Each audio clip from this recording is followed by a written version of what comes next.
will tell you that the interview I did was based in truth.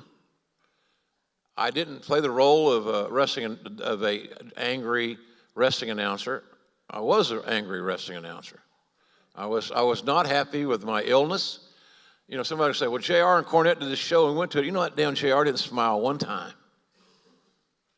Well, I'd love to. If I could, I would, I promise you. Like a Cheshire cat. But I can't. My grandchildren, I have an 8th grader and a 5th grader. They've never seen me smile. Now, you could ask their grandma, and she'll say, well, that no-good bastard's never smiled. But the point is that it was cathartic for me to go do this promo. But I wish I'd have known where it was going to go. I don't think any of us knew. It basically was using my voice to facilitate the Razor Diesel angle, and then hopefully that was going to stick. I did my part. I facilitated it, but it didn't stick. It wasn't good creative. I was on the creative team at that point, right? Now, please don't think I'm taking credit for that idea. I'm about to tell you a story. So at this time, me and Bruce Pritchard would go, it's a long story, which I'll try to cut short, but Bruce and I were supposed to work at his house every day, and then every Wednesday, we'd go over to Vince, and that's back when you used to do TV just once a month, right? So we'd go to Bruce Pritchard's house, and he'd throw the ball and play with his dog, and we'd go to lunch at the pizza place, and I'm like, why aren't we writing TV? He said, we can't do anything without Vince telling us what we're going to do. I said, then why am I here? He said, that way if the phone rings, somebody calls from the office, we're working. All right. So we went to Vince's that week on Wednesday and did whatever the we usually do, which is basically the ceremonial turning into the papers. Here's formats we've done. Thank you, my son. Crumple, throw, boom. Then start all over again. Then I go on the road that weekend because I'm managing Vader. So we're in Oklahoma, I think, as a matter of fact. And I walk in the building 2 days after I've been to Vince's house where we've discussed the following week's television. And all the boys come running up to me. Razor and Diesel are coming back. Razor and Diesel are coming. I said, what are you talking about? It was announced on Livewire this morning, right? The Saturday morning show. Razor and Diesel are coming back. I said, I don't know all about this. I don't see how this is possible. Then I find out JR is going to come out, cut the promo, and Razor and Diesel are going to return.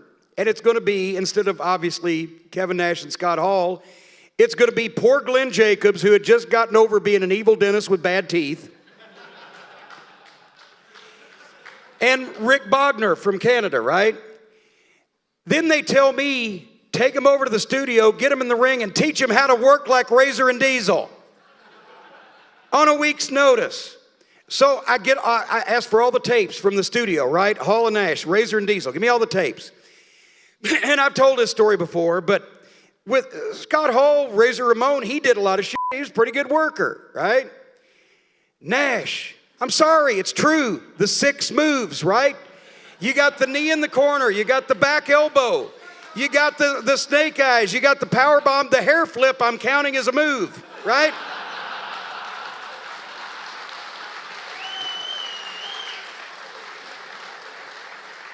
I'm writing them down on a pad, and I get to 6, and I got no more. And I go to Glenn. I've known Glenn. I started him in Smoky Mountain. Dutch Mantell brought him up to me from Puerto Rico. Anyway, I said, Glenn, this is what I got. He said, oh, fuck.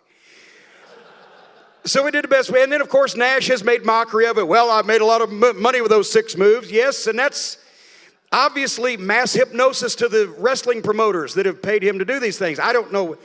Wasn't it Jerry Briscoe when Nash said he was the lowest paid WWF champion in history? Jerry Briscoe said that's because you were the lowest drawing WWF champion in history. But I digress. Anyway,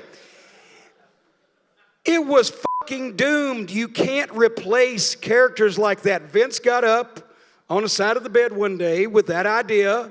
We own them, pal. We own these characters. Yeah, but the guy is what makes the gimmick. The gimmick don't make the guy. That's what a lot of these comedy writers don't understand. The guy makes the gimmick don't make the guy. And classic example of that's The Undertaker, greatest gimmick in the history of wrestling. Anybody else but Mark Calloway did it, dead.